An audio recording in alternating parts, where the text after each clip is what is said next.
હોળી દહનની આગે જીવતા કેબલ વાયરને ઝપેટમાં લેતા સ્થાનિક લોકોમાં અફરાતફરી। પર્વ પર રાજ્યભરમાં ઉત્સાહનો માહોલ હતો, પરંતુ કરજણના નવા બજાર વિસ્તારમાં હોળી દહન સમયે એક મોટી દુર્ઘટના સર્જાતા રહી ગઈ। હોળીની અગ્નિએ એવું રૌદ્ર રૂપ ધારણ કર્યું કે ઉપરથી પસાર થતો જીવતો વીજ કેબલ તેની ઝપેટમાં આવી ગયો હતો। કરજણ નવા બજાર સ્થિત સંતોષનગર અને આંગણવાડી પાસે હોળી દહનનો કાર્યક્રમ યોજાયો હતો। હોળી પ્રગટાવ્યા બાદ તેની જ્વાલાઓ ઊંચે સુધી પહોંચી હતી। આ દરમિયાન નજીકમાંથી પસાર થતો MGVCLનો જીવતો સર્વિસ કેબલ આગની લપેટમાં આવી ગયો હતો। જોતજોતામાં કેબલ બળવા લાગ્યો અને તડકા સાથે તૂટીને જમીન પર પડ્યો હતો।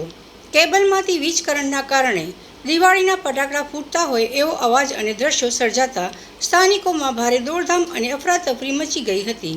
રહેણાંક વિસ્તાર હોવાથી લોકોમાં ભયનો માહોલ જોવા મળ્યો હતો।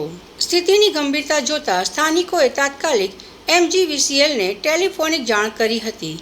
સંદેશો મળતા જ વીજ કંપનીની ટીમ તાત્કાલિક ઘટના સ્થળે દોડી આવી અને વીજ લાઇન કાપી નાખી હતી। વીજ પુરવઠો બંધ થતાં લોકોને રાહતનો શ્વાસ લીધો હતો। સદનસીબે આ સમગ્ર ઘટનામાં કોઈ જાનહાનિના સમાચાર નથી। સમયસર વીજ પુરવઠો બંધ કરી દેવાતા એક મોટી હોનારત ટળી ગઈ હતી। આ ઘટના બાદ સ્થાનિકોએ હાશકારો અનુભવ્યો હતો।